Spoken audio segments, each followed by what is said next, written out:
Nuno Espirito Santo's reign at Spurs was always going to end in tears. Even if Nuno Espirito Santo survives the week, it would just prolong the agony.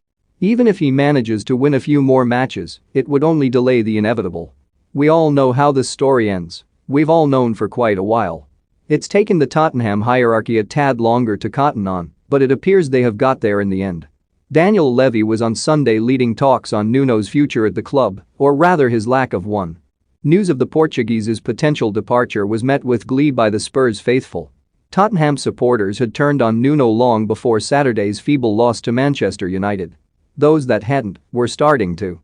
The boos that reverberated around the club's magnificent stadium on Saturday night were indicative of the ill feeling towards the former Wolves boss. Tottenham's toxic right now. Nuno's position as head coach the root of much of that toxicity. Growing sections of the fanbase made up their minds long before Saturday night. For them, Nuno isn't the man, he never was. Roy Keane summed it up succinctly: Spurs are boring. They're boring to watch. Really boring. Not for the first time this season, droves of Spurs supporters, heads bowed, departed the stadium on Saturday night feeling the same. Tottenham fans, begrudgingly, accept failure. They've had to get used to it over the years. What they can't accept, however, is no style or swagger. The Tottenham way is a bone of contention. Many argue it puts style over substance. It's a valid argument. Tottenham have had very little success, certainly in terms of silverware, over the years. But for those entrenched in Tottenham's rich attacking traditions, the Tottenham way is the only way. Of course, fans would be far more generous towards Nuno and his pragmatic approach if they were winning. But Tottenham have lost 50% of their Premier League fixtures so far, hence the restlessness amongst the natives. It has not been all bad.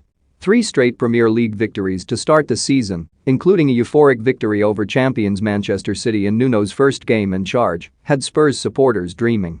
But even during the heady heights of that 100% start, the danger signs were there.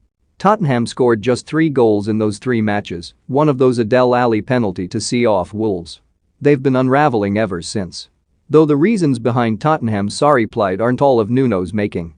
It is sod's law that Harry Kane has picked the start of Nuno's reign to suffer what has been his only prolonged dry patch since breaking into the Spurs team in 2014. But perhaps the biggest mitigating factor is that Nuno should never have been put in this position in the first place.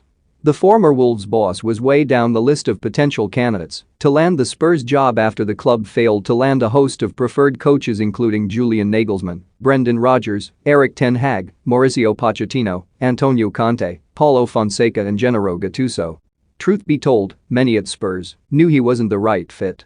Why he was appointed, therefore, will always remain a mystery to them. Levy and the board, who promised supporters a new manager who would return the club to their attacking tradition,